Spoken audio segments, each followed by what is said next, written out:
Hello, and welcome to Marvel Vision, Marvel Studios TV show podcast brought to you by Cinema Sangha. My name is Devin Faraci. I am one of the hosts of the program, joining me as he traditionally does. My name is Derek Faraci, and if I was making a face, then that comes with having a face. How are you, Devin? I am okay. How's life out there? It's all right. No complaints. Yeah, no complaints? No complaints. Wow. Oh, I'm moving my mic. There we go. Good for you for not complaining. Yeah. I complain. I complain to myself, though, and to the cat.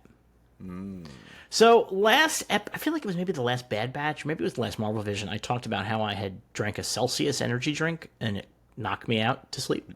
Yeah. Did it again yesterday. Once again in the afternoon, feeling very low energy. Had stuff I wanted to do, including mopping. And I said, okay, I have a Celsius in the fridge. I'm going to drink it.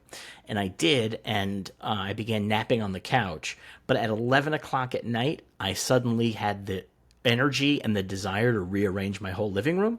So it was like a time bomb energy drink. It got me, it napped me out in the afternoon. But by the evening, when I should be in bed winding down, I'm moving my couch. Yeah. So it's like delayed meth. It is delayed meth. That's what I'm finding that out. I'm going to have to start drinking it at 6 a.m. so that at around 2 p.m. If you drink it at like 11, you'll fall asleep, and then you'll wake up at like 6 a.m. ready to go. That's a smart idea. There. Oh, boy. You know, it's funny. Coffee, if I drink enough coffee, it works. Like, I can get, like, up. But the Celsius, man, just does not do it. I'm going to make a suggestion here. Stop drinking it. I lied. It works 1 out of 4 times. And when it works, I am, like, on Coke. Okay. I would still suggest just not drinking it. I know, but I need the energy. What am I going to do for the energy? Coffee. You just said coffee works. Yeah, but the problem is that if I drink coffee afternoon, I can't fall asleep. As opposed to Celsius, where you fall asleep in the middle of the afternoon and then you're up at 11 p.m. At least I'm getting a nap. I suppose. I'm making up for lost time. See, that actually works out pretty nicely. You're not. You're losing time. You're napping in the middle of the day. I don't know. I feel like I got a lot accomplished yesterday. I was able to get the whole living room rearranged. Not the whole thing. I mean, I moved some stuff around. So I'm sure your neighbors loved you moving all your furniture around at 11 o'clock at night. It was quite quiet. It was very quiet. I'm really thoughtful about my neighbors because my whole theory about being a neighbor is that I have to be good and quiet. Otherwise, I can't get mad at them when they're loud. I need to maintain superiority so that I can get mad at my neighbors when they're loud. I find it very hard to believe that moving your couch around at 11 o'clock at night is quiet. You'd be surprised, actually. It's a pretty light couch, and I didn't move it really far. I just slid it down. I'm just sliding it, you know what I mean. I'm not picking it up and dropping it down. I'm just giving it a little slide. And God knows sliding things on hardwood floors is silent. If it's not silent, you're scratching the floor up. And also, I got nobody underneath me, so if there is any sort of noise, it's not hitting anybody directly. So. But anyway, now I'm tired today, and I wish I had something to drink to pep me up, but I can't have a Celsius because I got plans tonight. I'm going to watch. I have been reliably informed that there's a secret screening happening tonight here in Los Angeles, and that the secret screening itself is going to be War of the Worlds. Oh, the Ice Cube version. Yes, I'm very excited. The classic version. The recognized greatest version of War of the Worlds. I am really excited to be in a theater full of people watching this, most of them probably for the first time. I watched today a video by a group called VFX Artists React. Yeah. I don't know if you've ever seen any of their videos. They're very interesting. They break down visual effects in different movies and stuff, and sometimes they have the people who worked on the movies there to explain what they did and whatnot. Right. And the latest episode is they do War of the Worlds, and they did not have someone who worked on it there, but they talked to someone who worked on it. And the way that they did the effects in that movie was they just pulled news footage and added aliens to it. So, in that scene when you see the aliens blowing up a building in a Middle Eastern city, that's just news footage of people being destroyed and killed in the Middle Eastern city. Damn and they it. put aliens over it. Good Lord. Yeah. That's so... War of the Worlds is a snuff film, it turns out. Yep. Wow, that's pretty crazy. Pretty gross. And there's also a shot of like a plane crashing, and that's an actual plane crash. The director demanded that they use the actual plane crash. One of the VFX artists went in and recreated it in VFX because he was like, I can't live with myself if I'm part of a movie that just shows that. I just can't do it. That's nuts. Yeah. Yeah. Wow. Well, you know what? I'll be sure to let everybody know tonight that they're watching people die. Yeah. It's a very good channel. I highly recommend them on YouTube. They're very interesting. Yeah. Yeah. They're very nerdy. I will say that. They're VFX guys. No Yeah, I shock can't there. imagine they wouldn't be nerdy. Yeah. That's like kind of the whole deal, isn't it? Yeah. I got into it because Seth Rogen has been on a couple of episodes where they discuss his movies, and that's how I found it. Interesting. So, yeah. Very interesting indeed. Yeah. How was your weekend? Quiet. I've been home all weekend. It's been very quiet. Yeah, I didn't get to the movies this weekend, even though I really wanted to. I'm gonna have to go tomorrow. There's nothing I wanted to see. You don't want to see The Long Walk?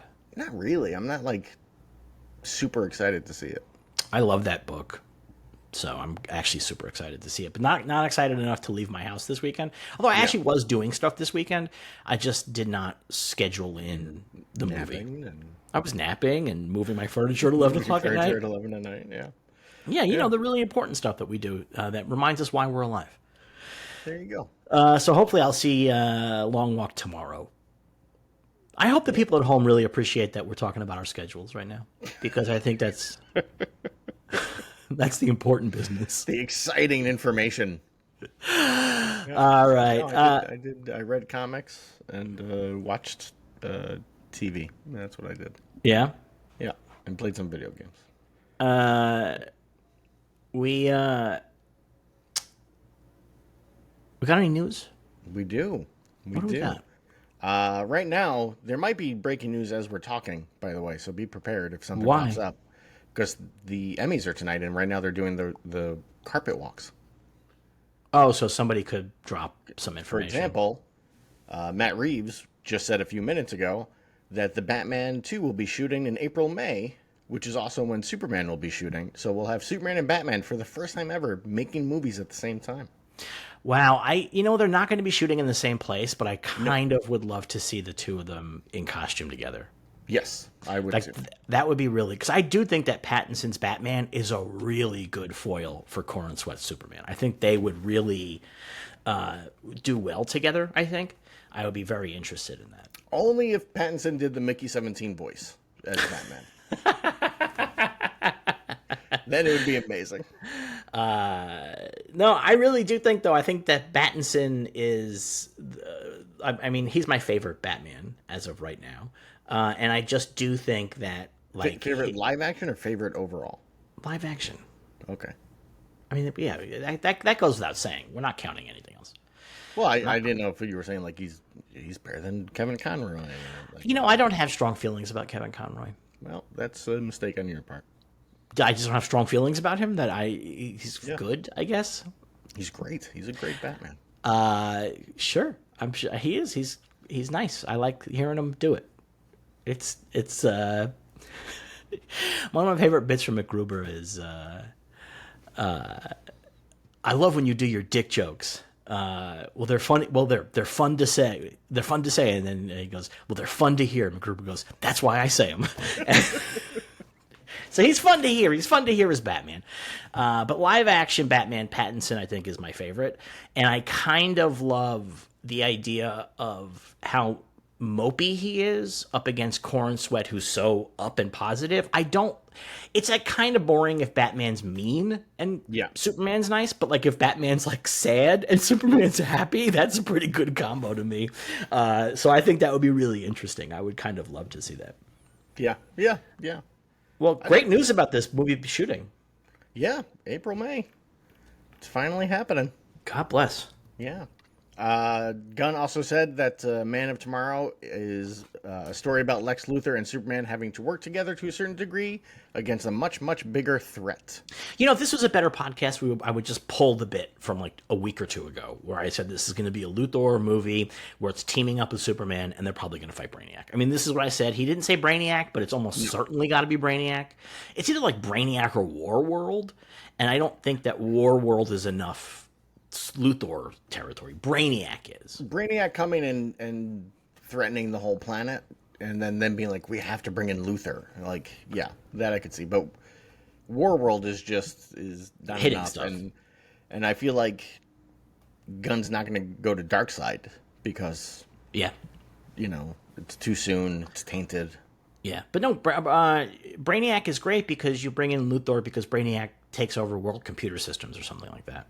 And you have Mr. Terrific, maybe he's out of the picture. Maybe something happens to Mr. Terrific, so he's out of the picture. Well, you have Brainiac shrink, and bottle Metropolis, and Mr. Terrific is trapped in Metropolis. Superman goes to Belle Reve, gets Lex. They got to go save Metropolis. That's pretty good, actually. I like that a lot. Yeah. I'm trying to think now. We record this for YouTube, so you might notice that I'm trying to do more facial reactions because my understanding is that is what really brings the clicks. Here we go. To those at home who can't see, we are making the dumbest fucking faces.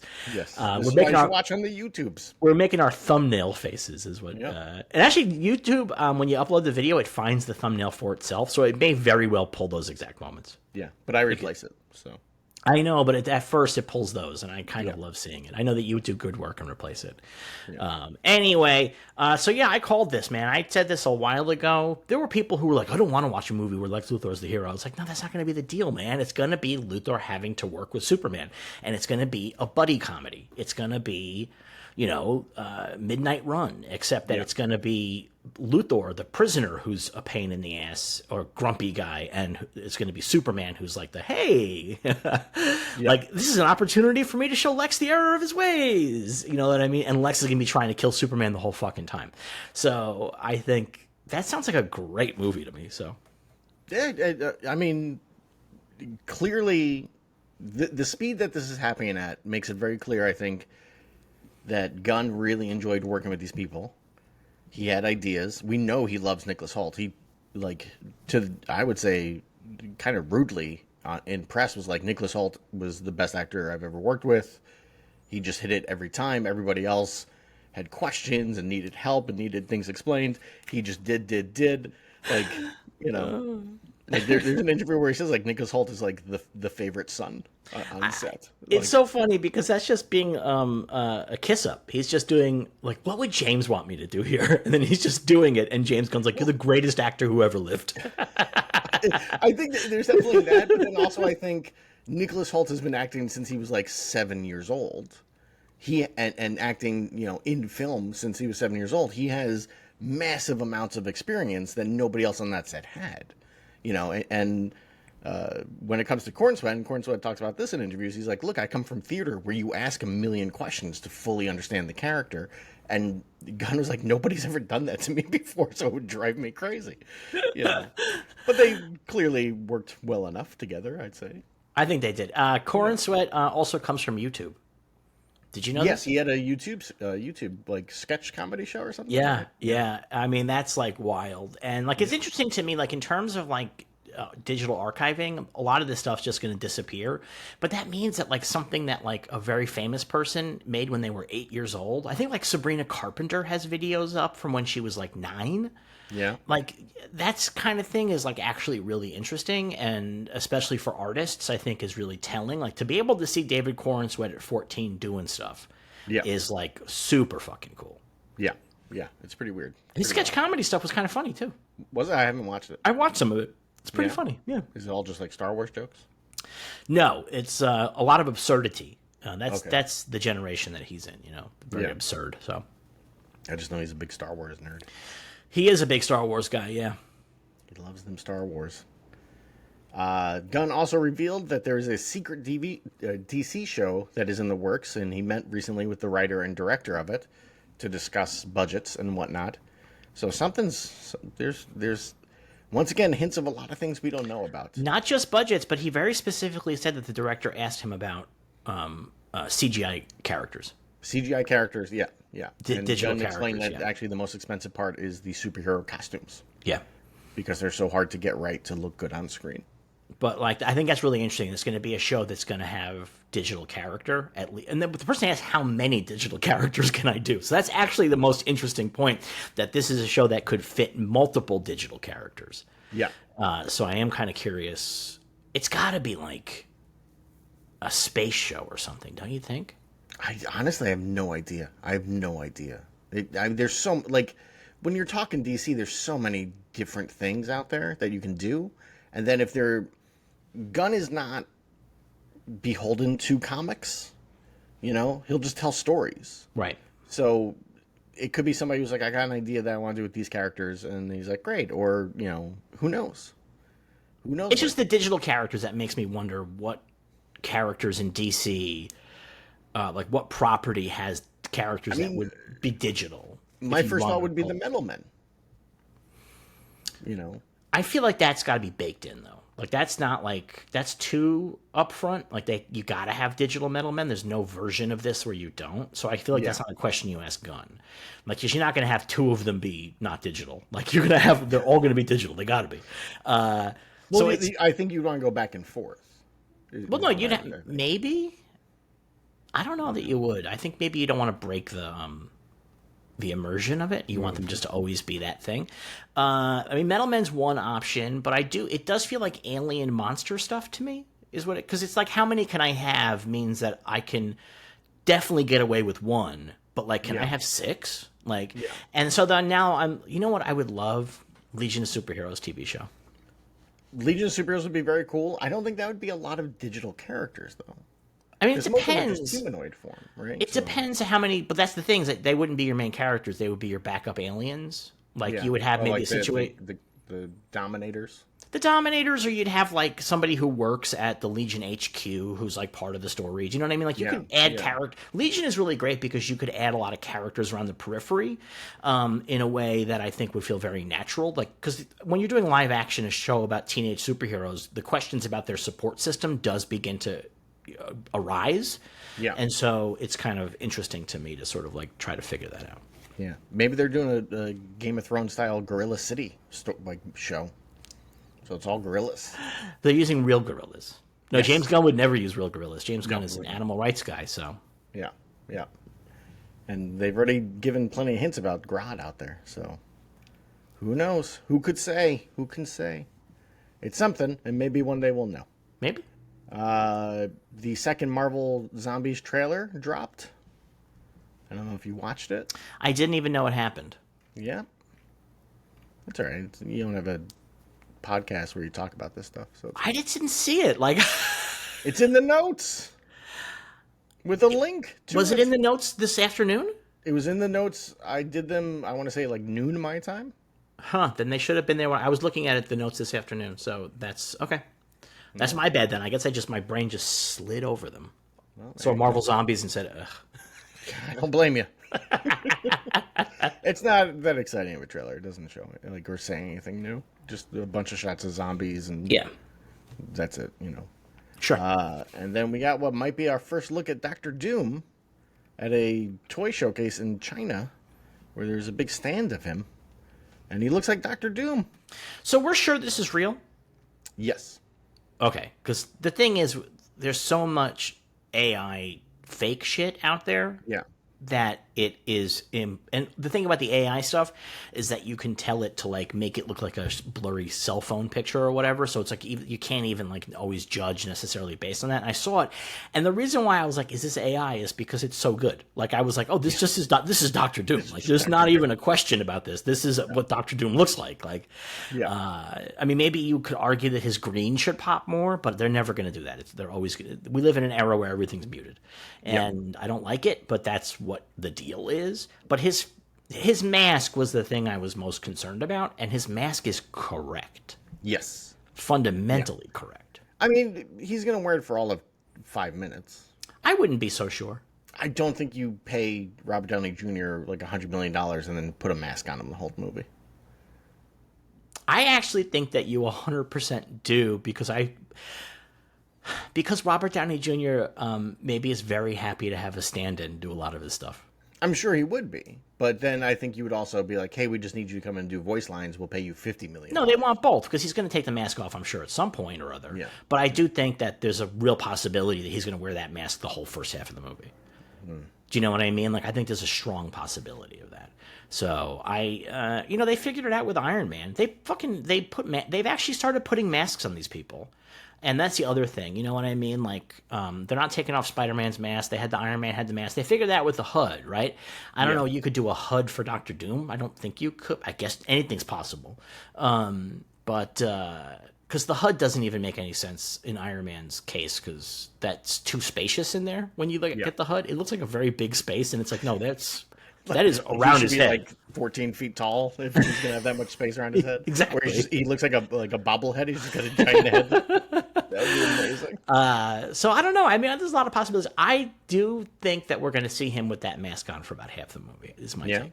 Yeah. We'll I mean, see. towards the end when it gets like big and emotional, we might see him take the mask off and stuff like that. But I also wouldn't be surprised if he gets scarred in the course of this movie. So we'll see. We shall find out. The same thing had a breakdown, had a explanation of the movie of Doomsday, although it's not really, but it's just a Doctor Doom. It's just about Doctor Doom, but if it is not just like somebody in marketing made it up and it comes from like people at the MCU, it suggests that Doctor Doom will be both science and magic, because it says this villain, a master of cutting-edge science and powerful magic. So that's exciting. Well, read the whole thing. Why would you stop there? Okay. Dr. Doom has officially arrived in the MCU. This villain, a master of cutting-edge science and powerful magic, will unleash a cascading crisis across the entire multiverse. That's why, because nothing else in it is very interesting. I think that it is. I guess that they use the word crisis, and now DC can sue them. That it is definitely multiverse. I mean, we definitely guessed it, but if this is an official in-house explanation of the character that they're going to use, like this, like the boilerplate explanation for the character, I think that them saying multiverse, again, we knew it. Like, don't get me wrong. I'm not saying that this is like a reveal, but this is official.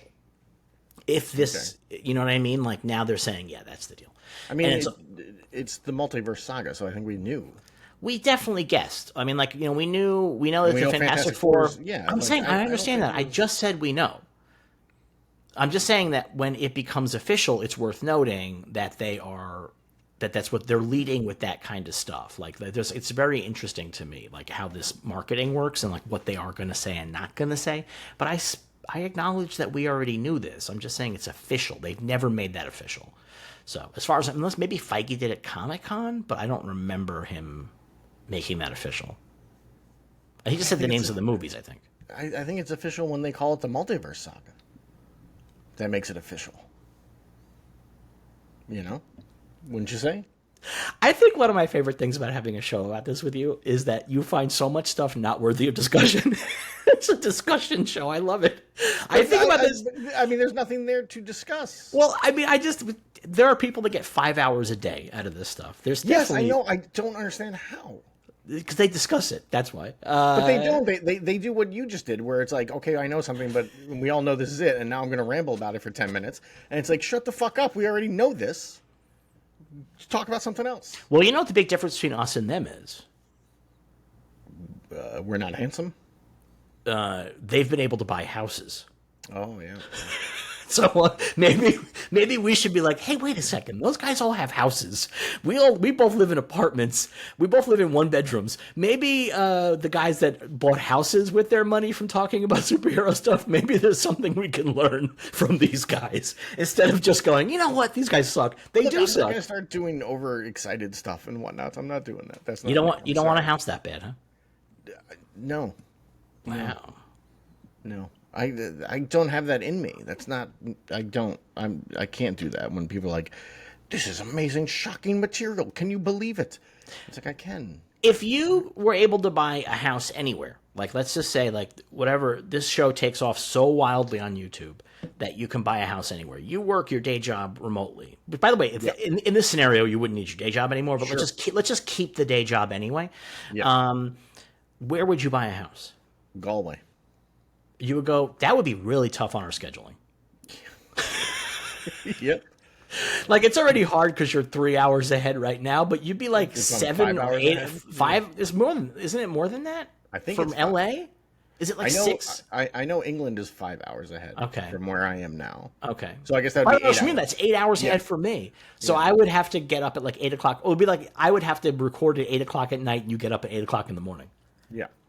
The last 12 hours. Oh, What that's am I 12 doing? hours. Yeah, 8 hours is. I would. Yeah, okay. Still, this is why I do. But if this is all we're doing, like if I don't have to get up for a day job, I have no problem recording at like 2 a.m. Like I have no issue then. Well, that's why I wanted to keep the day job in the picture. Do you know what I mean? With like, a day job, because I think that makes it more interesting, sort of like with the whole thing. Yeah. Okay. With a day job, I don't know. Do you think that you could get citizenship in Ireland? I don't know. Maybe. I don't know. I'll figure it out. I haven't really thought about it because I wasn't really planning on moving there. I don't know. I have no idea. I just know that, like, when I've been to Galway, I loved it, and I would love to be there for more than, like, a week.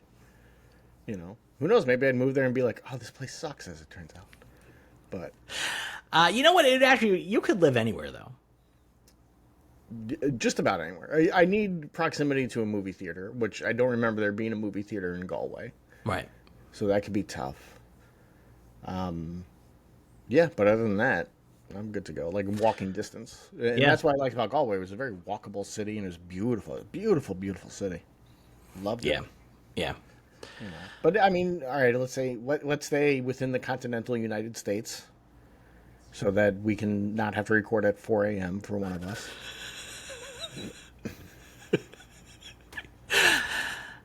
I don't know, maybe Oregon? Huh. Someplace where it's not too hot and it doesn't get too cold. Yeah, you know, Good for walking. The Pacific Northwest, I think, is going to be a place to go as climate change. Like, where you are actually right now is pretty good as climate change starts hitting really significantly and begins changing the actual world around us, like, on a daily basis. But I think the Pacific Northwest is pretty good. It's going to probably hopefully going to get milder here in Los Angeles. The problem is that we're waiting for the destructive giant earthquake, and I keep thinking about that. And I'm always like, you know what? I've been here 17 years or 18 years now. Like, I've definitely stuck it out. Like, I've chanced it. I've significantly chanced the big one. So, anyway, all right. What if you move to like London and then I can move to Galway? I don't want to live in London. Why not? London's great. I don't know. They just had 10,000 racists marching through the heart of London yesterday. Yeah, we had 10,000 racists destroying our capital like 4 years ago. But I don't live there. Yeah, there was a big thing in Huntington Beach, California, just a few days ago. Yeah, but I don't live there either. Yeah, but you don't have to live on the streets of where they were in London. You can live like elsewhere. It's a big city. I think if I were to live in Europe, I would live. I might live in Ireland too. I might go north. I like the north. I might do that, but also I'm really tempted to go live in Sicily, even though I've never been there and do not speak the language. But both of those. But there is a Faraci locksmith in Sicily, definitely without a doubt related to us because we are. It's in the town Teorma, Teorema. Anyway, the town that we come from. They are there, so I've looked it up on Google Maps. There you go. So all right, do we have any more news? Yes. John Batalon has been who plays Ned. Who? Now on John Batalon? What Batalon? How do you say his name? Jacob. Oh, Jacob. I don't even know too. I don't know why I'm saying John. I'm not even going to deal with the last name because that's wrong. But I expect that. But I think we got to at least. In my notes it says Jacob, but I'm sitting here saying John. I think we got to get this man's first name correct at the very least. At least be that respectful. Yeah. Well, I believe it's Batalon, I think is probably, although probably some kind of a spin on it. We have, I believe he's Filipino, right? I do not know. I don't know. Charles, one of our very regular Discorders, I believe lives in the Philippines. So if that's the case, if Jacob Batalon is, I believe he is. I'm actually looking up this man's ethnicity right now. Anyway, he was seen on the set of Spider-Man, huh? Yes, brand new day. Wearing an MIT T-shirt. Yeah. He's Filipino. Yeah. There you go. So let us know, Charles, how do we pronounce his last name like a local? Although he's from Honolulu, so he probably also pronounces it maybe a little bit off. Because that's the thing, like, if like when we go, if I were to go to Sicily and I were to meet the Faraci locksmith, they probably don't say it the same way that we do. No, they say Faraci.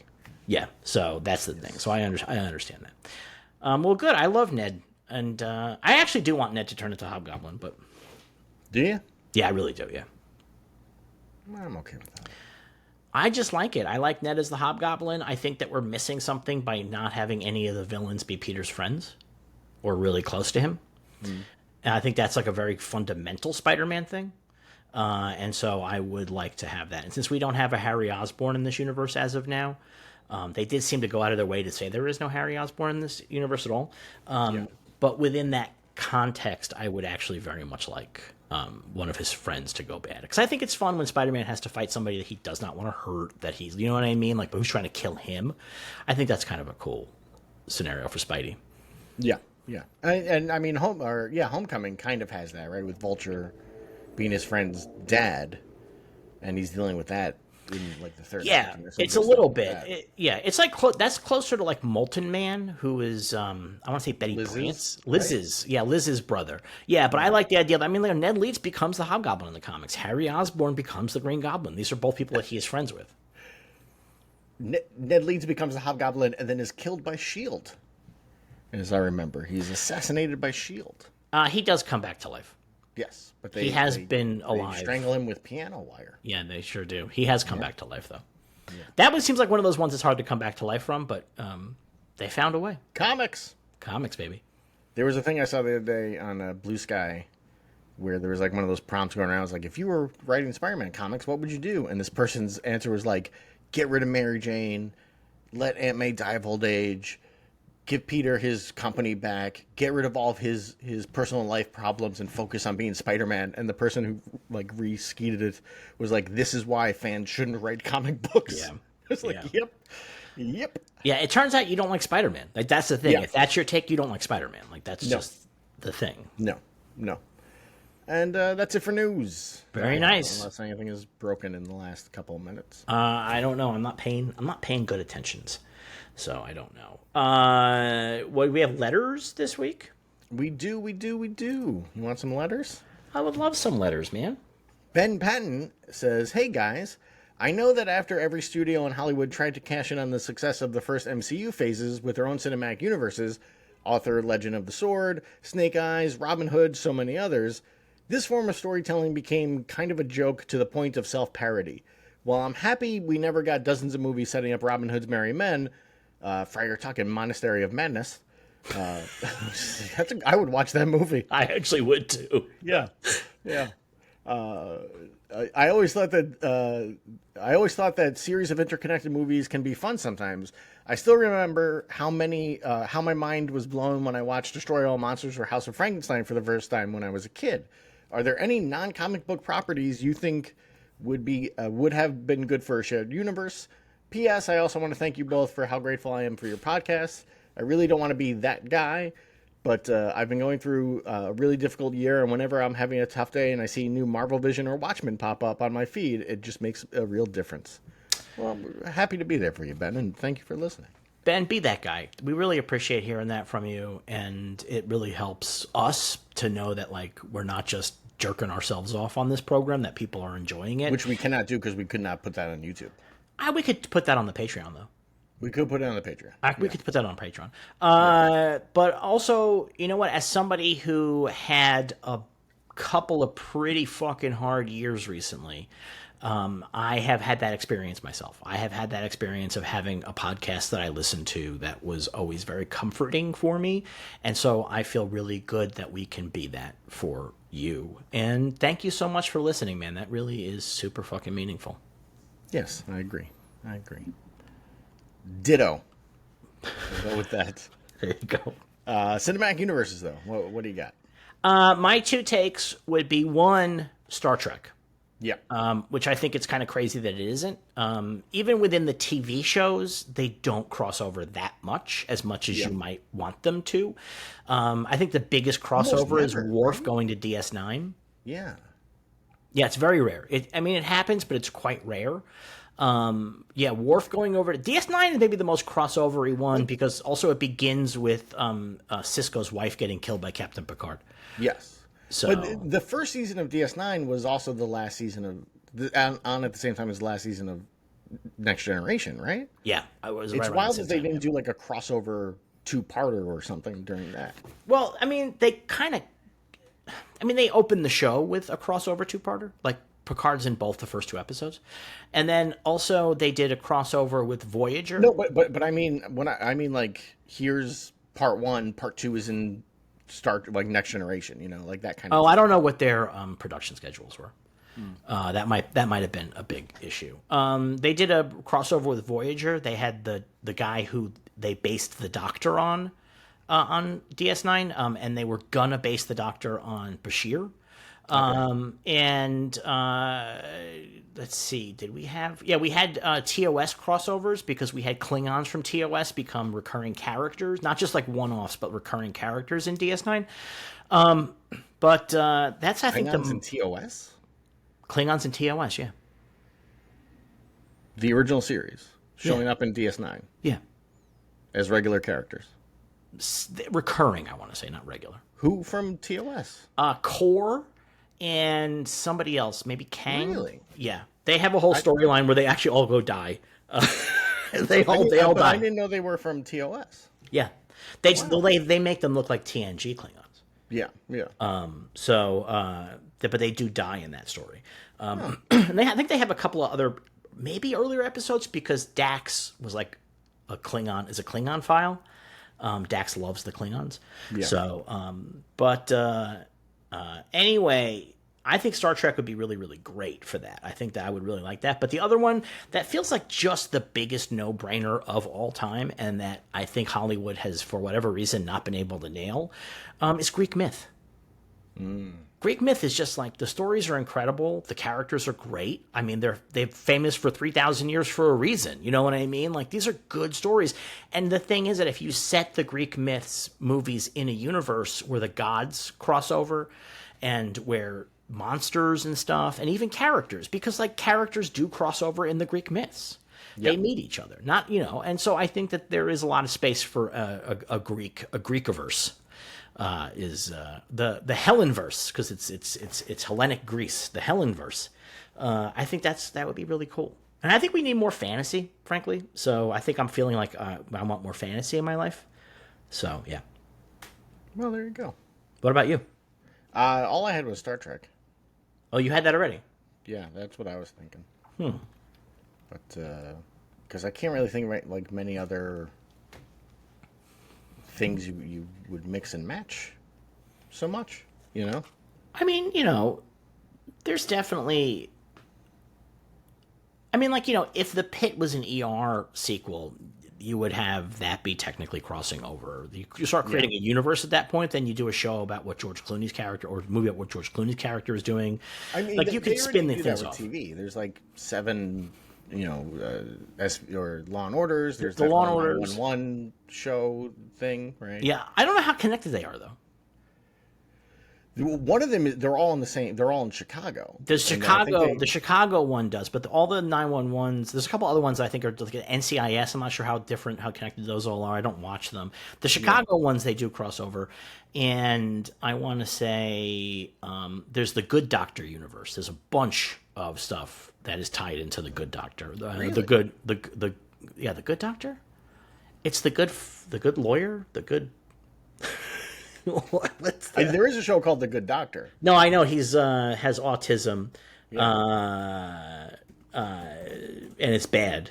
The Good Fight. Okay, yeah. The Good Fight. That was is like a the law name. show, right?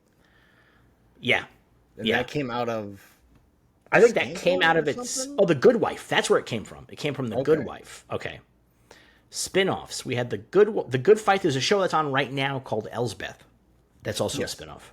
Oh, really? Okay. Wow. So yeah, so that's like that's happening in the world. But yeah, I love crossover universes. So yeah, Yeah. What's the character from Saint Elsewhere that connected all the different shows? oh my God, I forget his name. He's also autistic. Tommy something, right? The Tommy Westfall universe. Tommy Yes. Westfall, that's his name. Yeah. Yeah. Dwayne McDuffie is the one who put that all together. Like, Did he? Put together, yeah. He created like the whole branching universe of how every show, if St. Elsewhere is all in Tommy Westfall's mind, and characters from these other shows showed up in St. Elsewhere, and then they showed up in other shows and blah blah blah. All of these shows are just him imagining all of them, and it's pretty amazing. Yeah, Pretty great. it is pretty intense what's in the Tommy Westfall. I mean, it's like everything. It's actually, I think, novels and it's stuff. still growing. Yeah. Because different shows, like there was something not that long ago, like within the last decade, that got added. It was a show. Was it Community? I think Community got added because it was Arrested Development got added because what's his name showed up as Munch on Arrested Development. Oh, wow. So now Arrested Development is part of the Tommy Westfall universe and stuff like that. Yeah, a lot of, I mean, like X-Files, Battlestar Galactica, Malcolm in the Middle, Red Dwarf, MASH. I mean, like, it's pretty fucking intense. So it's also amazing to see how many of these shows have just characters that just flop into other shows every now and again.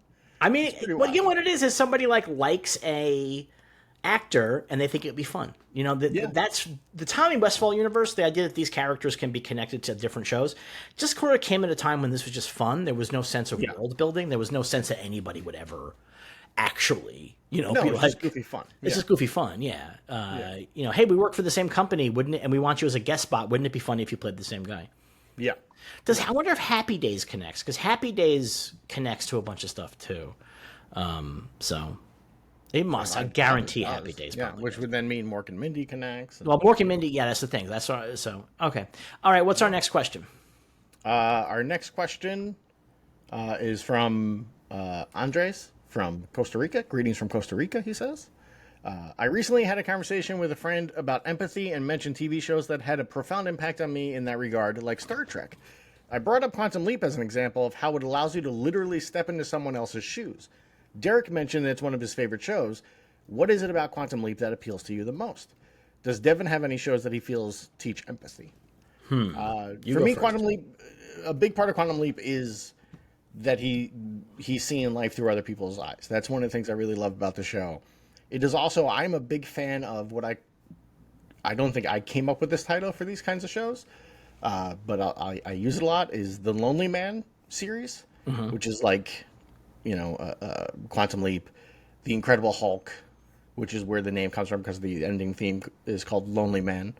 And going back to like one of the earliest ones, like Have Gun Will Travel, shows like that where it's one guy going from town to town fixing problems.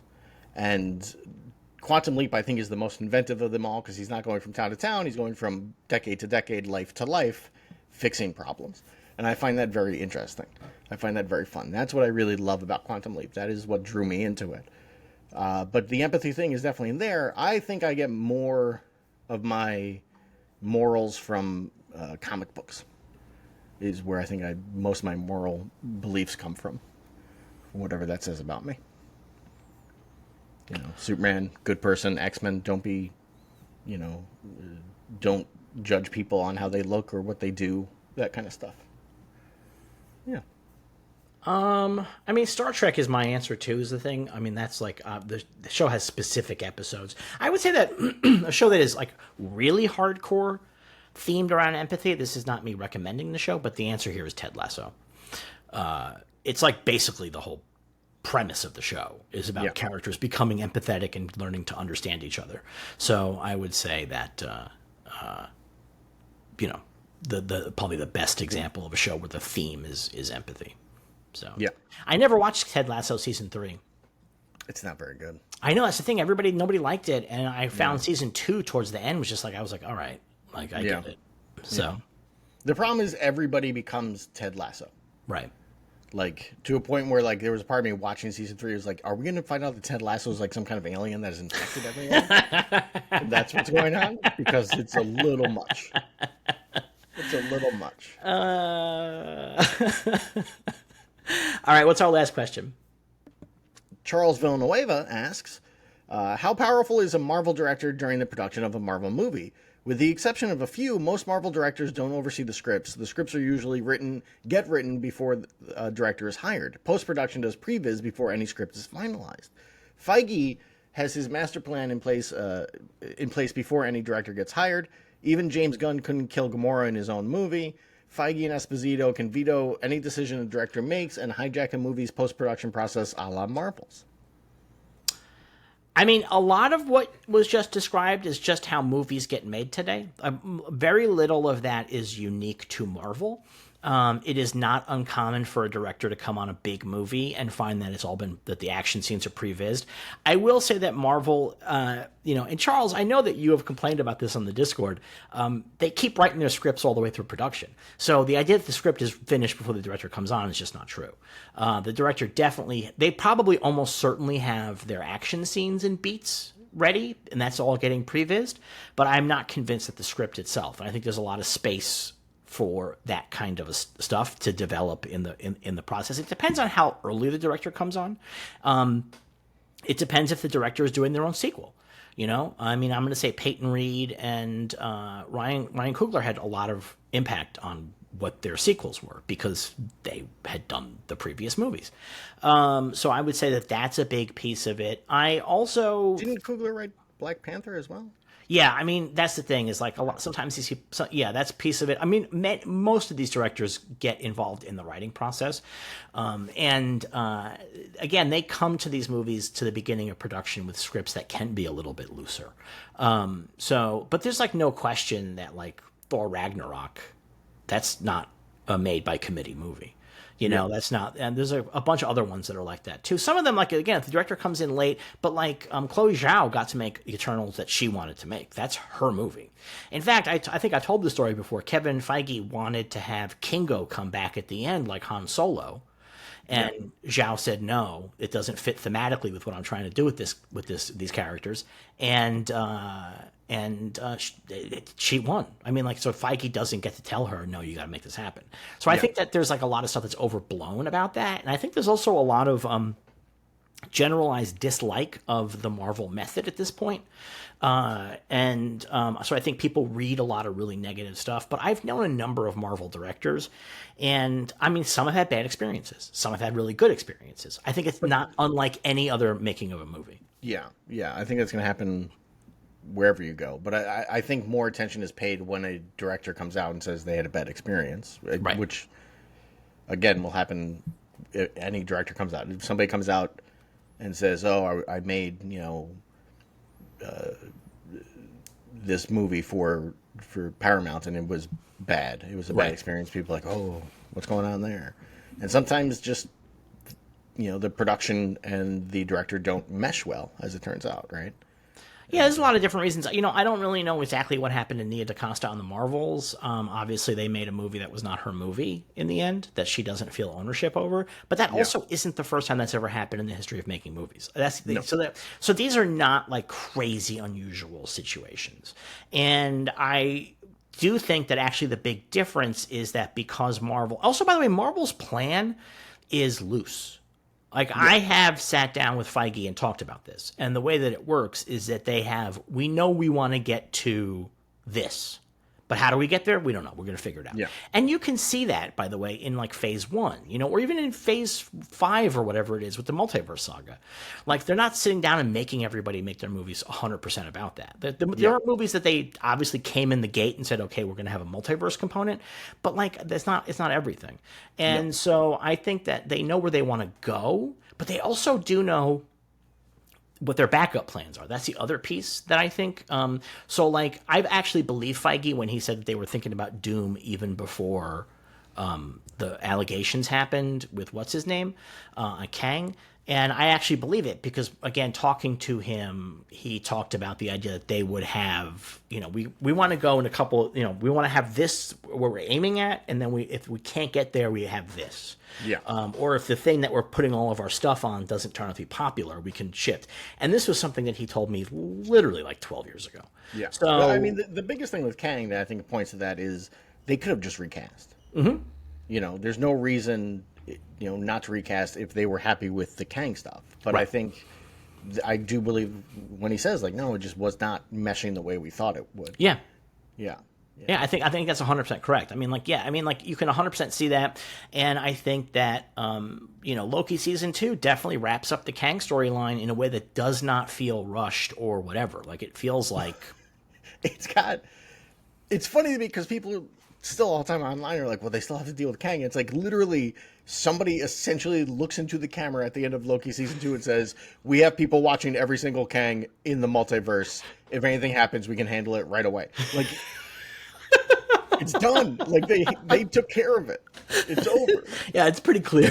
And I give them a lot of credit for wrapping it up so cleanly. Yeah, and it obviously that is exposition or whatever, and that might be late exposition that they added, like in reshoots or something like that. But the actual storyline of that season does end that way. Like, the Kang threat is contained at the end of that season. They may have added that, and then Kang died on his way home to his home planet.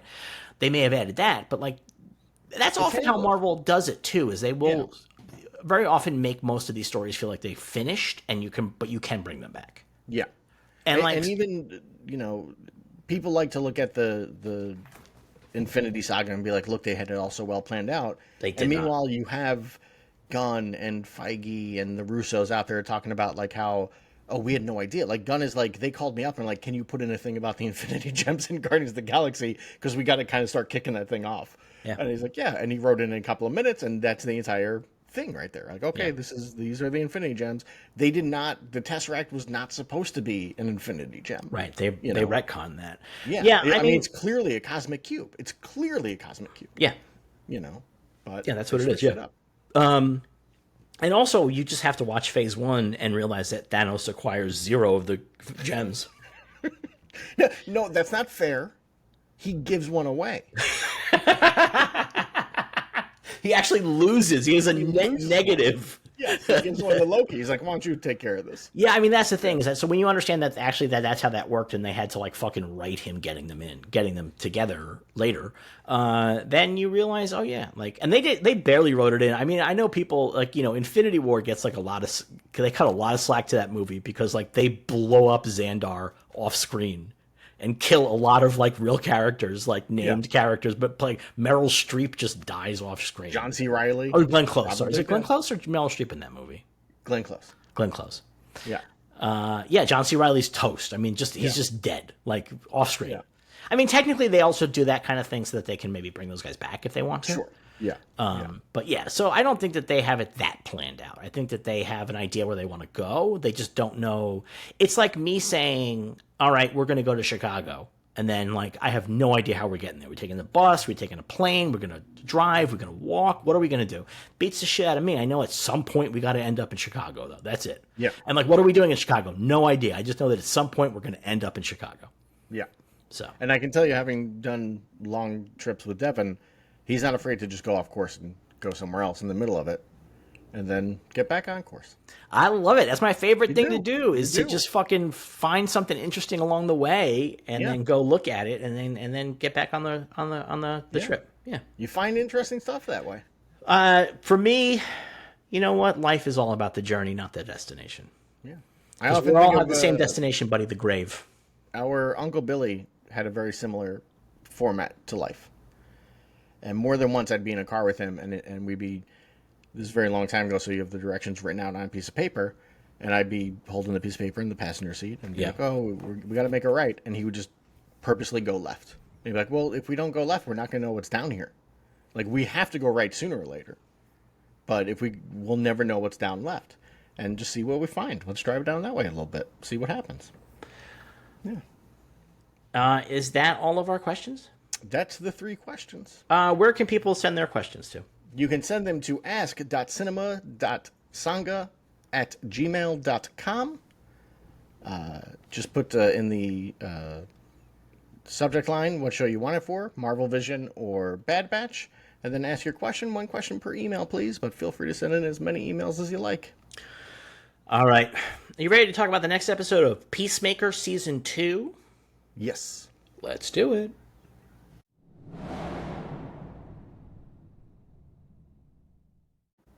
Peacemaker Season 2, Episode 4, Need I Say Door. We open this episode with a flashback to young Peacemaker and family. They are going hunting with Dad. and something runs. I think it's very funny they all have mullets. Yeah. I don't know why. I mean, it's no offense to Mr. Gunn. It's pretty obvious to give these guys all mullets. I mean, Yeah. like it's the clear joke. Something is scurrying through the brush, and not Michael Rooker. Gee, you know what? If it's a dad and a James Gunn thing, I think it's going to be Michael Rooker. I'm going to start talking about Vincent Pruitt Taylor as Michael Rooker. When I'm talking about Superman in the future, I'm like, oh, Michael Rooker told Superman. It is Robert. One thing I've always thought with Superman since I first saw it was writing the script and having that scene between Pa and Clark outside the farmhouse, and Gunn being like, I wish I hadn't wasted "he may be your father, but he ain't your daddy boy" line back in Guardians. Yeah. Like, that's a perfect moment for it right here. Yeah, it really is. So Robert Patrick shoots the animal, which then begins screaming really horribly. And it turns out that it was not an animal. It was, in fact, an alien of some kind. Do you recognize this guy? I do not. I believe it is a creation for the show. It makes sense. He looks sort of like a gray. He's got like the vibe of a gray, but he's not actually a gray. Like I see that like being like, make me an alien. He does have the aliens from Oddworld, that game. Yeah, he has that vibe. He also, I think, has a dong. He does. He's got a little penis, little balls, which leads to the ultimate question that I always have with aliens: why are they naked? Yeah, because they don't have the shame that we have. But what about the cold? He's walking around in the woods. But he's not from here, and it doesn't seem that cold. Maybe he's actually used to very cold temperatures. Maybe he is, but there's still a possibility of like getting like a branch, like scraping up your dick. That seems very uncomfortable. Ticks. He's gonna get ticks on his balls. So they find the alien. He is shot, and he is freaking out. And they look at it, and Robert Patrick goes to shoot it again. Little Chris Peacemaker, right? Is it Chris that says don't do it? Yeah.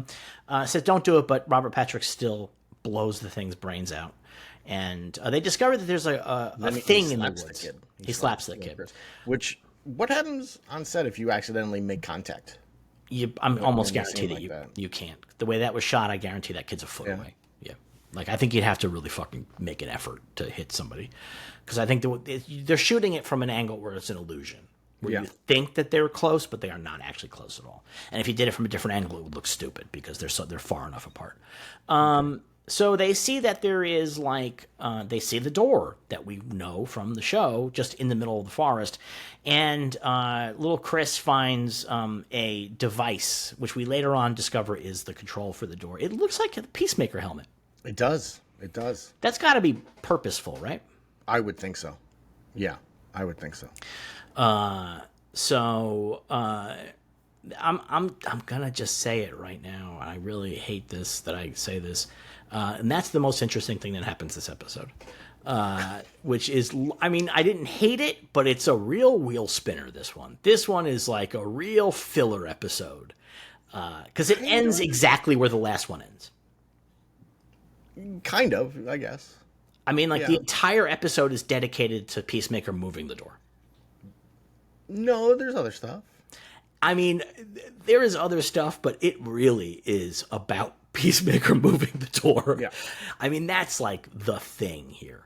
Yes, that is the primary objective of the episode. Yeah, so we got Argus coming to Peacemaker's house, and they're having some arguing in the back of the van as they drive, and Economos is like, I wish he was still dead, Judo Master. And he's like, what, you would want me to my corpse here? Like, you would want my family to know that you were carrying around my corpse? He says, so you torment my loved ones who have to watch you carry around my dead body, to which Economos responds, oh, you're taking it a little too seriously now. Which I love. It is so good.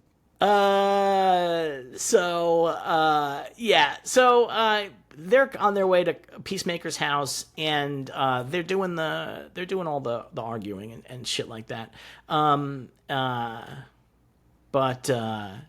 Anyway, what happens now is that we see Peacemaker waking up, and he's hungover, and Eagly is at the fridge. He is losing his shit at the fridge, and I kind of like this part. I like because I was like, oh, there's something happening. Eagly's doing something. He just wants food.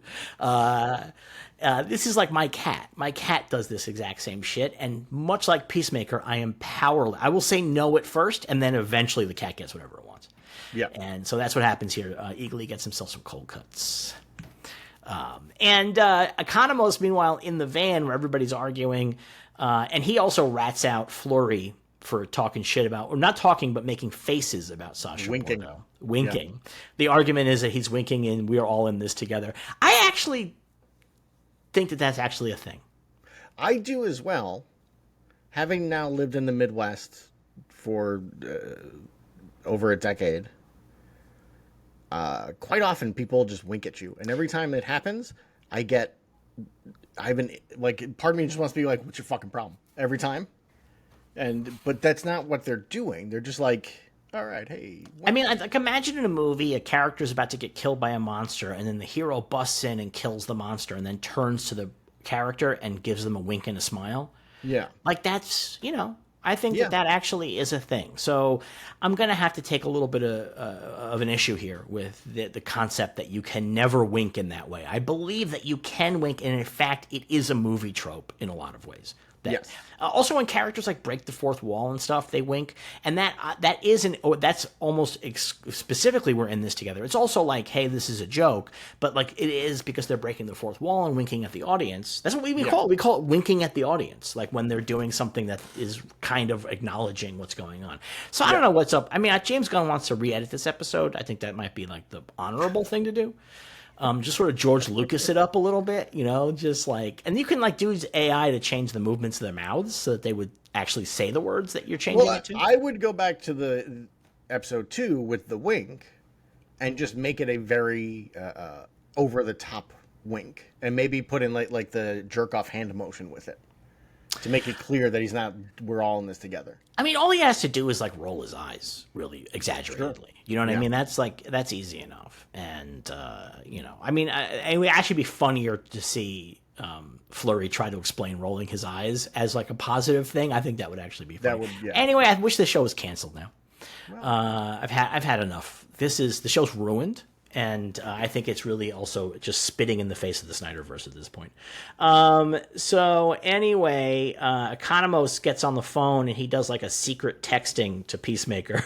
And if you've ever had to do like quick texting where you're not really able to look down or pay attention, you know that it's going to come out a little bit garbled.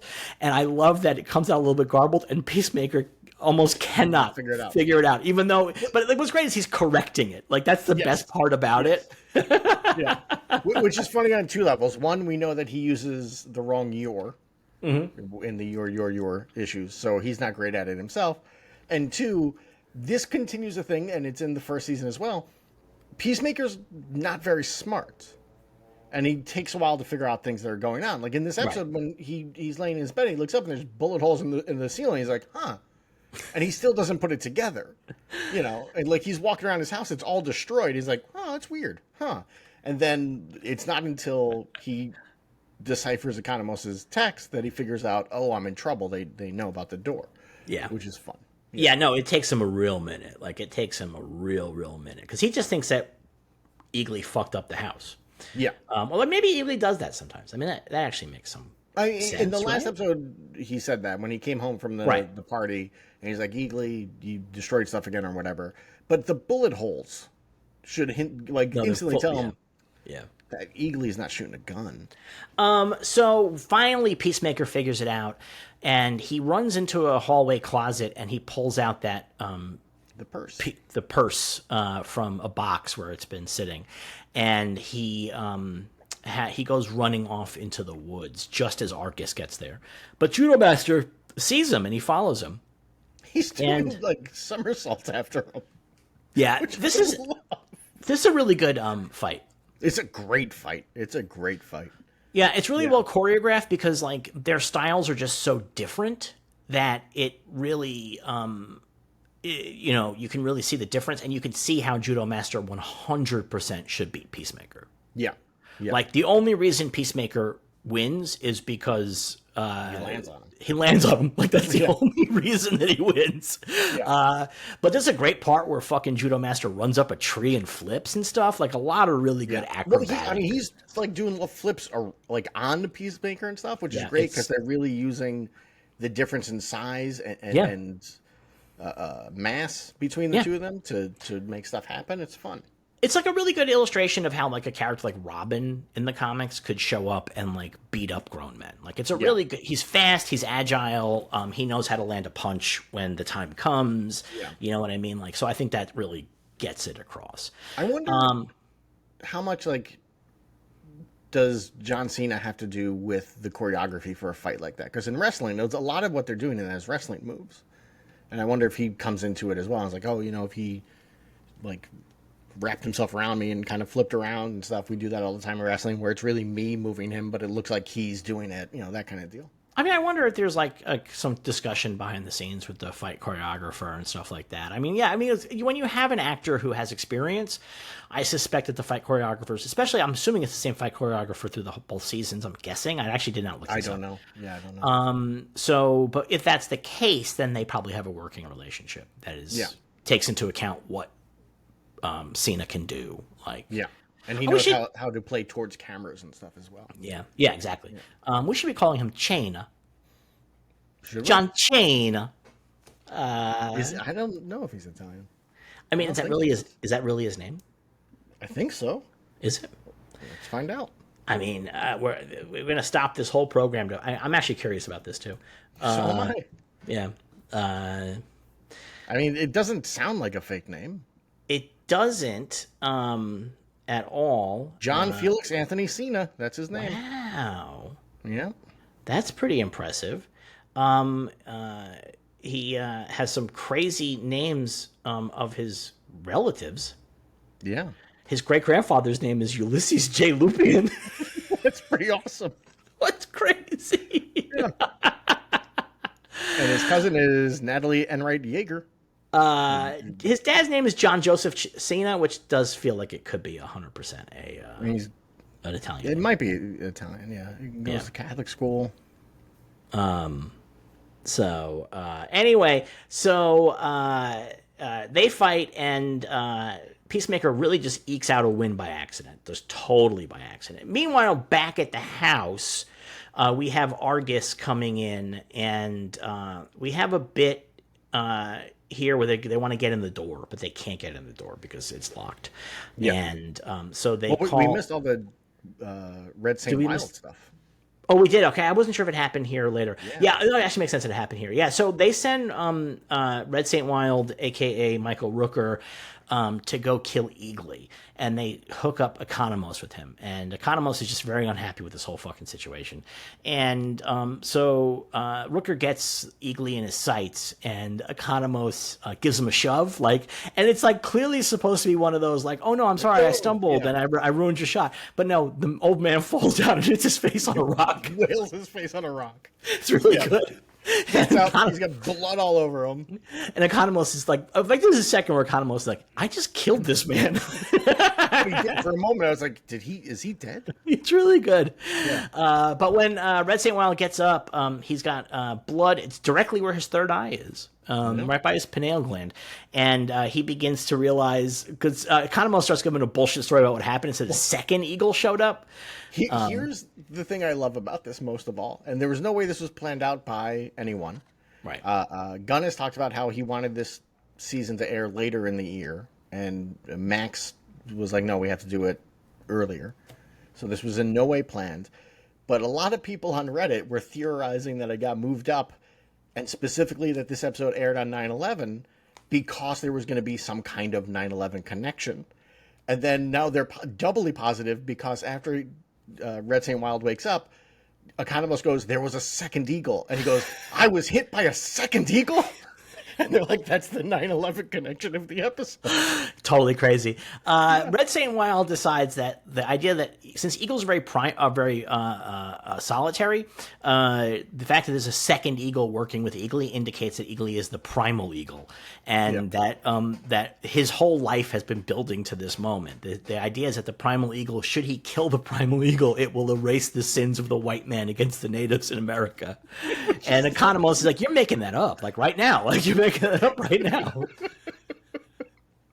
It's amazing. Yeah, it's really good. But he is not. He may not be making it up. It's not clear. I mean, the end of the episode.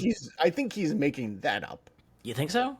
Yeah, I mean, I just don't buy the idea that there's a ancient Native American prophecy that if you kill the god of the bald eagles, that will wipe away the sins of genocide. It just seems weird. I know, I agree, but like his final scene in this episode does indicate that this guy's actually got shit going on. Like it's not just a weird dude. Like he's got shit. Yeah. So they go into the house and they can't get in the door, so they tell Economos to crack the little lock. And so he goes out to get his lock picking shit from the car, and he calls Peacemaker and is like, does he call Peacemaker? Peacemaker calls him. He calls Peacemaker. Yeah, and so like basically Peacemaker's like, listen, I need some time. Don't let them in the door. You gotta stall as long as you can. And he doesn't say why. No. Peacemaker, by the way, also contacts Leota and has 911, please come pick me up. She had just gotten her basically her fake Soldier of Fortune magazine that has her ad in it. Yes. Later on, we discovered that magazine is actually not read by any mercenaries, but is in fact exists just to sell ads to people like Leota. Yeah, it's pretty good. But I liked her taking a picture of her ad and stuff. I thought that was really sweet. I also like that he drops a pin. Yes. Do you know, because one of the things in older movies and stuff, and this is very common, is that like sometimes a character will get on the phone like, yeah, I need you to come get me. And then they won't necessarily give any kind of directions that work. Like you're watching and you're like, what, are they supposed to just guess? But here we have the pin dropped. It's the exact spot on Earth that he is. And I love that very much. I was just watching something that did a very similar thing, playing on that trope where I can't remember what it was, but the person gets a call and they're like, hey, we need you. And he says, say no more. And he hangs up and then he starts to walk away. He comes back to the phone, picks it up and goes, dials. He's like, I need you to say more. I don't know what's going on. And I appreciate. I can't remember what it was that I was watching where that happened. But it's like the movie thing where a guy walks into a bar and he's like, "Give me a beer." You know what I mean? Like that's like, and anybody who's ever been to a bar. Although honestly, I actually think that might have actually made more sense way back in the old days, because sometimes if you go to older bars or like really shitty old bars, you'll see they have like 2 beers on tap. Yeah. Do you know what I mean? Like it's like, and so it seems actually plausible, especially back before the days of the microbrewery and back before when it was really just like Budweiser, like was the thing, Michelob, like it was a pretty limited selection of beers. There wasn't a lot of beers from other countries and stuff like that. Yeah, that wasn't a lot. So maybe once upon a time, like in the 30s and 40s, you might walk into a bar and say, give me a beer. That might actually make sense. I mean, it definitely makes sense, I think, in Westerns when they're like, give me a whiskey. Like they probably do not have a fucking like top shelf or bottom shelf. It's probably just like, I made this in my bathtub. Like that's probably what's happening a lot of times in the Westerns. So anyway, she's coming to get him, and he is going to take her out to an address that it turns out is his grandfather's cabin. Meanwhile, Economos is trying to stall everything. And he is doing... Tim Meadows gives on the podcast about Peacemaker, gives Steve Agee a really huge compliment here. Yeah. And I have to say that I don't agree. And not only do I not agree, I feel like you're not supposed to agree. I feel like every character in that room is like, this guy is stalling. Do you know what I mean? Like everybody in that room is like, this guy is stalling. Well, no, that's not... Meadows' thing is that he's playing it that he's lying. Right? Isn't that what Meadows is saying? And it's hard to play something as you're lying. I don't think it's that hard when you're playing it that you're lying badly. Sure. Do you know what I mean? I think Meadows also brings up in the podcast that he's a very limited actor himself. Because I think the thing is that there's one thing about playing lying that is convincing to the characters, but lets the audience know that you're lying, versus playing lying where nobody believes you, not a soul on screen or in the audience. Yeah. Because nobody believes him. They all 100% know what's happening. He's like, oh, did you hear a cat? Is there a cat in the drawer? He's not doing a good job. No. But he is stalling as much as he can. And we get, on the way to the cabin, Peacemaker calls Vigilante and tells him he needs some doors. From Lowe's. From Lowe's. I am going to say, by the way, that this bit does, I think, show one of the problems with Peacemaker season 2, which is just not enough Vigilante. Like, it's just not enough Vigilante by any means. Yeah. And I kind of would have... You wish he had called the Vigilante instead of Adebayo? I kind of do. I mean, we need Adebayo there because I'm pretty positive that she's... her whole thing telling him that... She gives him this whole speech about the alternate world and is like, maybe this world is the world you're supposed to be in, not the other one. Yeah. That's needed. That's thematic, and I'm sure it's going to feed into the ending and decisions that he makes. But, like, honestly, if I got to see Peacemaker in a car with somebody, I want it to be Vigilante. Yeah, there is a definitive problem that Vigilante is a great character. And he's fun to watch. He's very funny. He's very fun to watch. But there is an issue that he and Adebayo have a very similar role happening, especially in this season, where clearly the whole show, the whole season is about, I don't think the show is trying to hide this, the concept of the grass is always greener and how that's not true. There's always problems wherever you are. You bring your problems with you, blah, blah, blah, blah, blah. And, so like Peacemaker finding this world where his brother is alive and his father is alive and they're loving and nice and whatnot. And Harcourt is in love with him and whatnot. All like works into that format. And then Harcourt is looking at a world where she had what she wanted and it's been taken away from her. And she's destroying herself in an effort to both numb the pain and also in some way try to get it back. And then you have Economos, who's torn between finally having friends for the first time, but also needing his job that is hunting down his friends. And then Adebayo and Vigilante are both people who are like, this world is good if you make it what you want it to be. You just need to work on it. And Vigilante is a much goofier version of that, but Adebayo is actively working to get the world that she wants, where everyone else is looking for a quick way to get what they want. Right. And I think you run into that issue a little bit. And yeah, Vigilante, just as long as Vigilante gets to kill people, he's happy. I also think one of the problems with this season at this point, 4 episodes in, is that the other characters have these little character arcs, but they don't have narrative arcs. They're not trying to do something necessarily all that much. Do you know what I mean? Like, it's all about Peacemaker and about Argus coming for Peacemaker and Peacemaker dealing with the alternate universe. Everybody else feels... I guess this was the case in the first season, but like the first season's about these characters coming together as a group. Well, and then the first season has a goal. Right. We got to stop this butterfly invasion. Right. This season... And everybody has a role to play in that. Right. Yeah. And this season so far, there is no goal. This is just them kind of existing. Right. And and I like it. I'm enjoying the season very much. This is not a complaint for me. I think this one is much more of a character study than a plot-driven storyline so far. We'll see where it goes. But I can definitely see where people don't connect with it as much. I just feel kind of like in terms of this type of a story, the alternate universe story, I always like it better. Like if Star Trek characters go to an alternate universe or whatever, I like it better when more than one character does it as opposed to just the one. Because I think it's more fun to see multiple characters and their other versions of themselves and to see everybody's different reaction to it. And we may get there. Like we have 4 more episodes left, right? Yeah. We may get there, but I feel like that's something I almost would like to have seen from an earlier point in the season, because my big problem with this episode is I feel like you could cut this episode out and you're not losing much in terms of like what's actually happening in the show. There's like, I think 3 scenes that are like important, but the rest of it is them. This episode ends setting up essentially the same thing that the last episode set up, which was Argus is going to get Peacemaker. Yeah. Do you know what I mean? Like we're back to that. It's just in a different place, but Anyway, but the other thing about Vigilante, though, is that because of the way that character works, there's no reason for him not to be in any given scene. He will show up no matter what. Yeah. Like, there's not even a question. Like, other characters, you're like, wait, is she really dropping everything to go help him?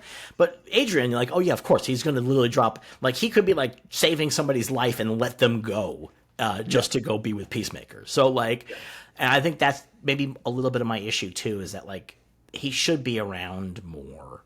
Kind of. And I think he also makes a really good foil for the growing Peacemaker. I agree. Do you know what I mean? Like, I think that's another thing that I feel like I'm missing a little. I think we have 4 more episodes, so maybe we'll see more of that. But, like, his joyful murder thing, now up against Peacemaker's less joyful murder thing, I think it's, there's dramatic stakes in that. I agree. So, yeah. Anyway, I just hope that we get to see Vigilante meet other worlds Vigilante. He brings it up this episode, so I'm almost certain that they will. Like, I feel like that feels like they did that on purpose, right? That because we do want to know, like, what is this? I don't want to go too far down that concept of they mentioned something, so now that's got to happen, because it's not like they mentioned it of like a because I've seen people be like there's a whole new theory online.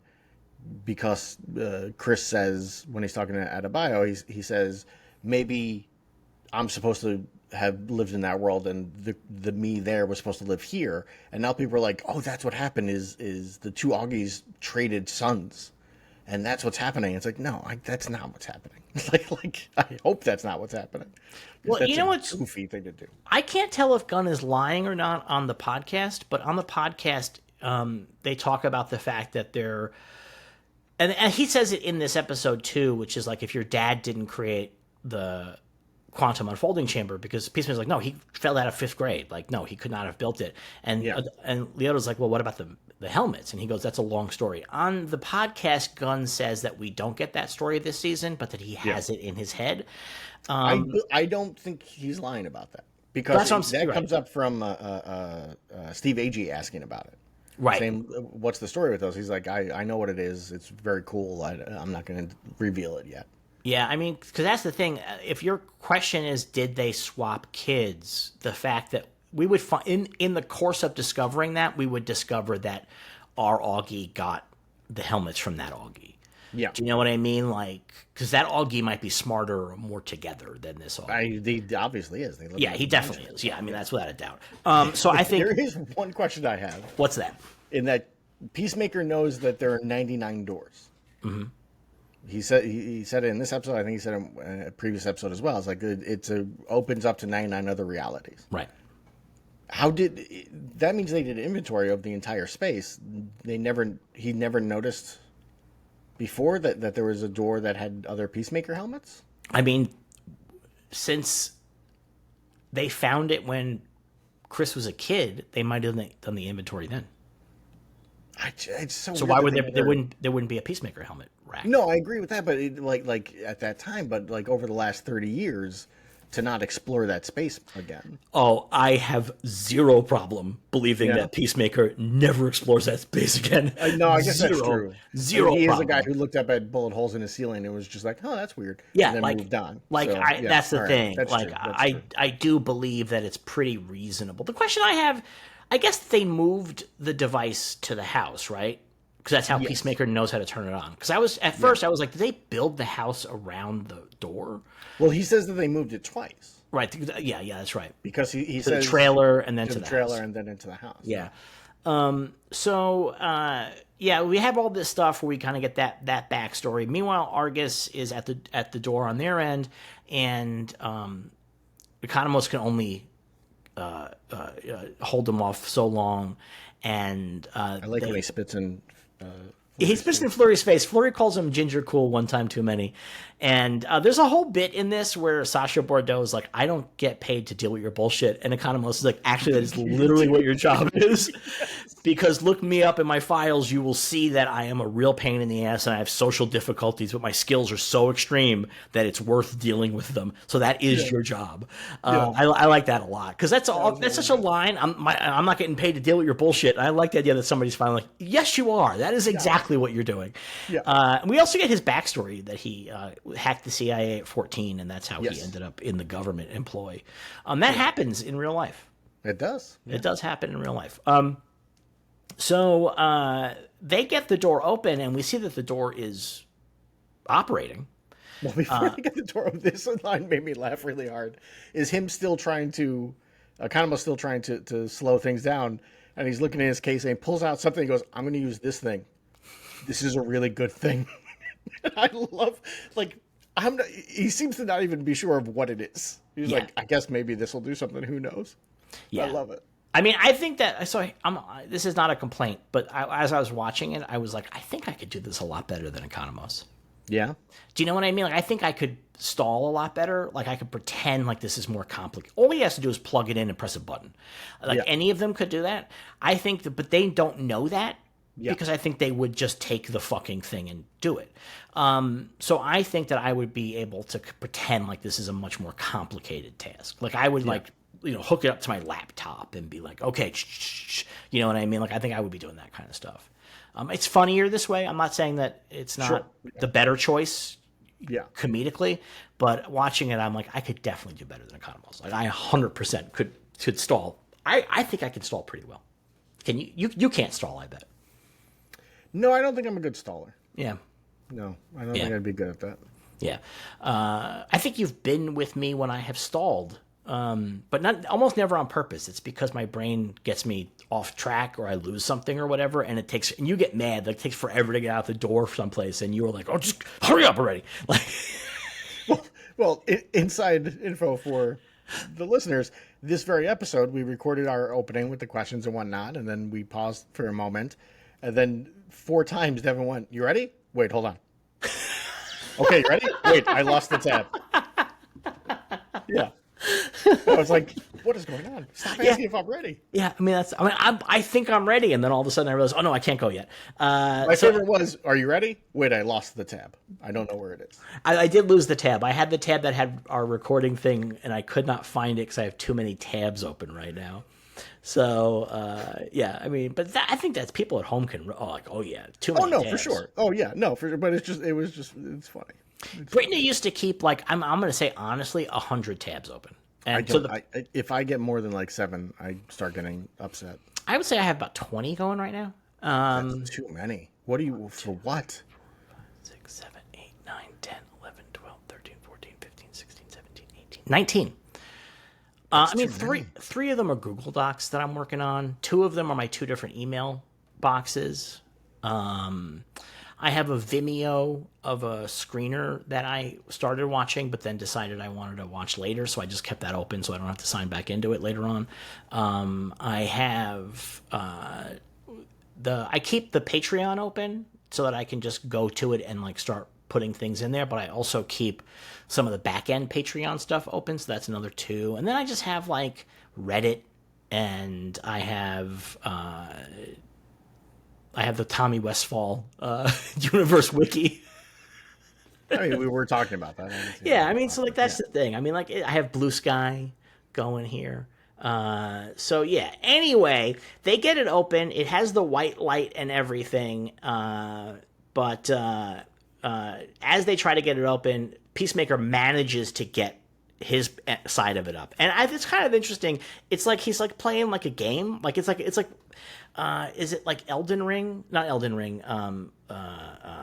Elder Scrolls, like where you the lockpick game, like you have to like feel where it feels like that. Like he has to feel the spot that it wants to be in. He makes Adebayo get out of the house, and she's like, "Why?" And he's like, "Just do it." And he gets it set up. That's the kind of writing I hate. Why? I just hate, and it happens a couple times in this episode where somebody says something and the other person goes, "Why? What's going on?" And they go, "Just do it." And it's like, it's clearly there's stuff going on. Don't ask why. Like, just go. Like he turns on this thing.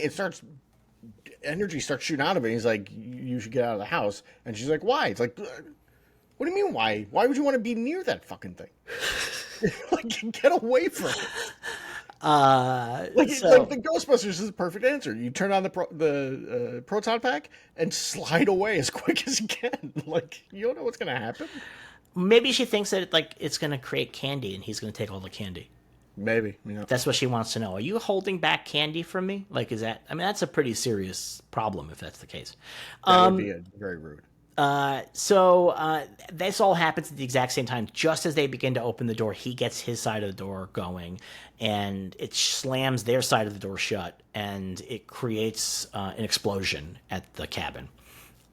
Like a shockwave, I should say, not really an explosion. It sucks in everything, and then it booms it out. Yeah. Yeah. And so when they finally get the door open back at Chris's house, it's just an old closet. I'm thinking it's got to smell real bad in there.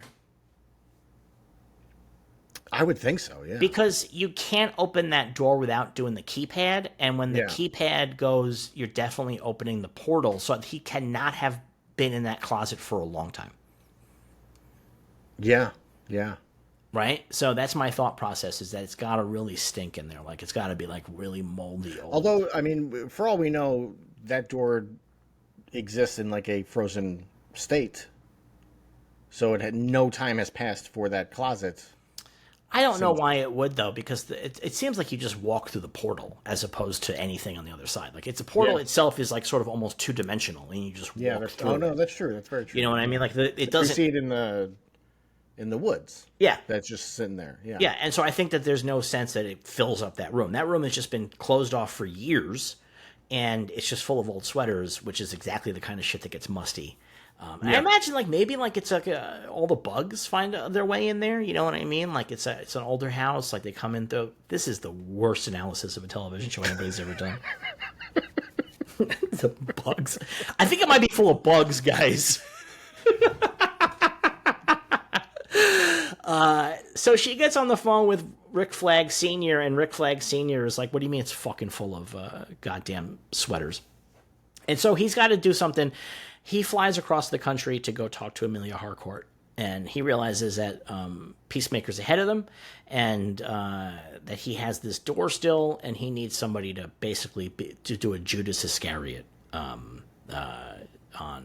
My friend showed me a Family Guy bit about Judas Iscariot, where Judas Iscariot's like hanging out by a tree, and there's another guy on the other side of the tree. He's a Roman guy, and Judas is like, "Oh, Jesus, you're such a pain in my ass, Jesus." And the other guy goes, "Wait, are you talking about Jesus Christ?" And he's like, "Yeah, I hate that guy." He goes, "I hate that guy too. My name is Pontius Pilate. What's your name?" "My name is Judas Iscariot." I don't love Family Guy cutaways, but I thought that was pretty funny. I like that kind of that premise. And they're like, "Oh my God, I hate that guy too." I've been really thinking about how I just want to get that guy and nail him to some wood. So he goes to Harcourt's house, and basically he recruits her with the knowledge that she has been blackballed from all possible jobs in the security industry. Yeah. So it's an interesting. I'm gonna again. This is gonna sound like a complaint. Maybe it is. Is that I don't understand why she's not joining Adebayo to do mercenary work. Yeah, I don't know. Do you know what I mean? Like, Adebayo's doing her security thing. I mean, that's obviously where it's going to be at the end of the season. That's where it's going to go, right? Like, they're gonna become the Scooby Gang or whatever, you know? And like that feels like maybe where that season should have started, kind of.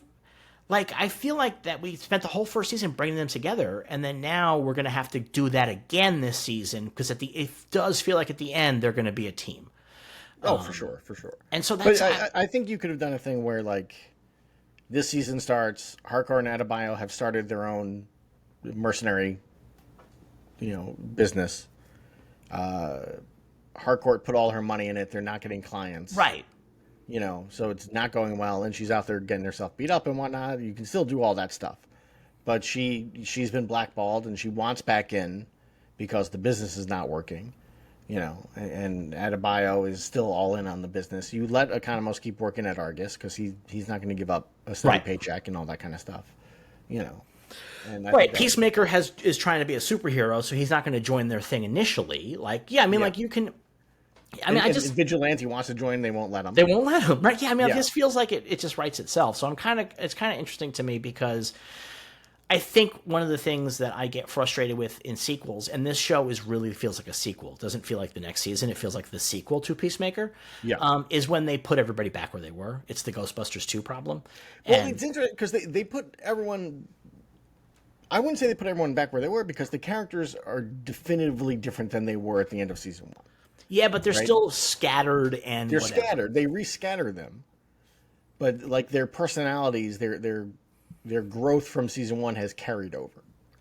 Where a lot of times sequels, the growth goes away. It goes away. Yeah, no, I agree, but like it does feel like they're trying to bring them. I mean, that definitely are bringing them back to being isolated and on their own, so that they can come together and have their 11th Street Kids moment. Yeah. Yeah, I know it's like a dumb complaint, but I think that one of my problems with the seasons, and I liked these episodes individually, but as 4 episodes, I feel like we have not hit where I want to be hitting at this point. If we're halfway through the season, it does feel like we are really dragging our feet now. I thought it was really going well in terms of like momentum, and then this episode it just all stalls out as far as I'm concerned. But anyway, Rick Flag Senior, he comes and he tries to recruit her. We see a little bit of Rick Flag Jr.'s funeral. Right? No, it's not this episode? I thought it was this episode. No. Well, I guess I'm just remembering things wrong. They talk about it. Do they talk about it? Do you don't have a He cutaway says, to "Do you them? remember what?" I don't believe so. No, because he says, "Do you remember what you promised me at the funeral?" And then he looks over and he sees the 11th Street Kids picture that she took. And I do know that they've shown in like trailers part of the funeral. So I imagine next week starts with that, would be my guess. Flashback for next week. Oh, maybe that was in the next week on Peacemaker. Maybe that's what the funeral. Yeah. I kind of, by the way, I don't understand exactly how Waller was able to blacklist her this way. If she had, I mean, the premise is she did it on her way out the door, but she had to resign in disgrace. So I do feel like Rick Flag could call everybody else up and go, "Hey, she let her work." Like I don't know. Like they make it seem like it's an ancient spell that he. I took it as just everyone, even when she is no longer in charge of Argus, everyone is still terrified of Amanda Waller. Okay, that's what I take it as. Okay. I mean, I kind of would have liked that line actually, though. If she's like, "Well, Flag, why don't you just tell them?" And he's like, "Well, you know what? I did, but nobody wants to cross Waller, even though she's out in the cold. Nobody wants to cross her.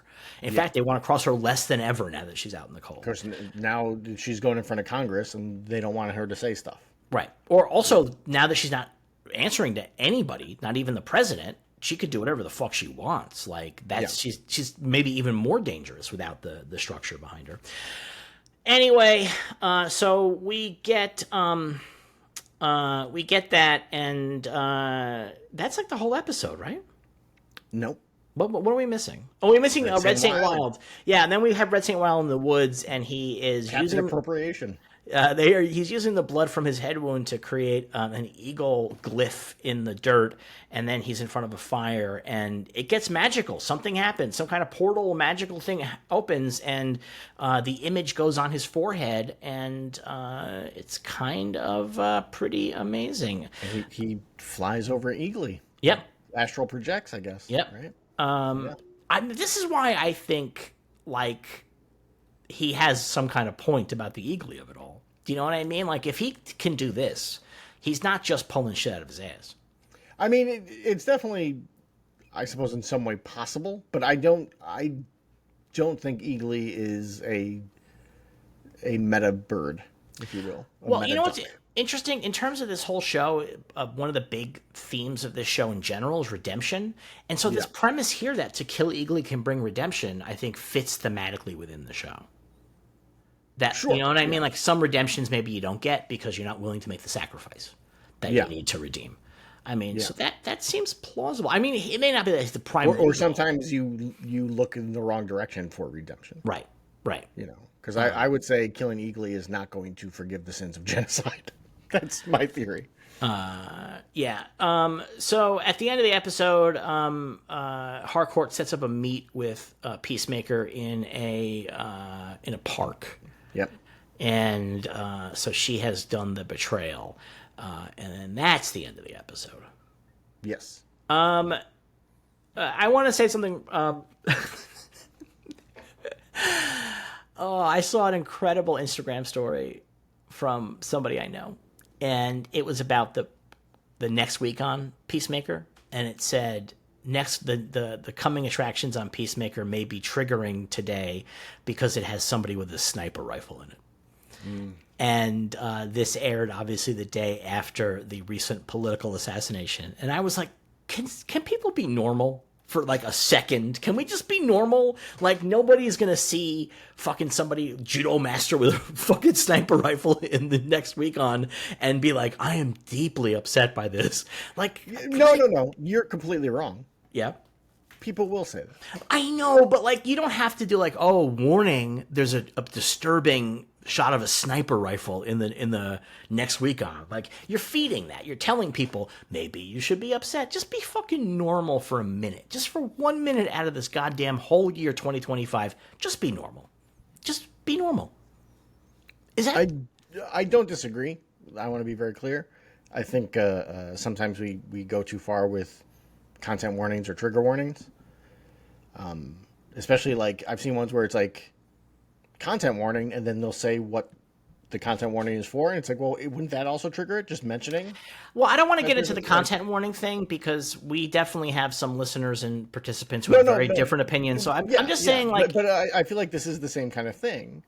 But I would also say that it's neither of us should be the arbiter of deciding what is normal. Well, I'm going to take it. I should be the arbiter of what is normal. I get to. I am, to quote George Bush, I am the decider. So I think I do. I honestly do think doing an Instagram story where it's like, warning, there's a sniper rifle in the coming attractions on Peacemaker this week is by nobody's definition normal. Like, also the guy used a picture of somebody holding a sniper rifle to do it. Like, it's like this piece of this. Like when they do like the content warnings and stuff, and right. It's like, and here's the thing, it's like, well, you just brought it up, like. Well, this guy's a big Snyderverse guy, so now I'm like wondering if this is another angle. He wrote a book about the Snyderverse. Maybe this is another angle of attack because these Snyderverse people continue to come after Gunn and Superman. This week it was revealed that Larry Ellison and Skydance are considering making an offer for Warner Brothers, and all the Snyder people were like, Superman flops so hard that Warner Brothers has to sell itself to stay afloat. And it's like, that's not really what's happening here. What's actually happening is that a right-wing billionaire is trying to consolidate media power, and that's what's actually happening here. It's not because Superman. That is definitely not the case. And they would not be fucking filming a Superman sidequel or spin-off or whatever you want to call Man of Tomorrow if the movie bombed that fucking hard. Yep. It didn't bomb at all. It didn't blow the roof off the place, but it didn't bomb. It did fine. Yeah. And I mean, not for nothing, Warner Brothers is having a hell of a year at the box office. They are fucking killing it. Fucking they are killing it. I can't believe that The Conjuring: Last Rites. I heard it was the largest opening ever for an R-rated horror film. Yes. That's crazy. Yeah, it that franchise is like 12 years old. Maybe it's the second largest. I can't remember. It's up there. It's like, I think one of the It's opened higher. But like that franchise is like well over a decade old.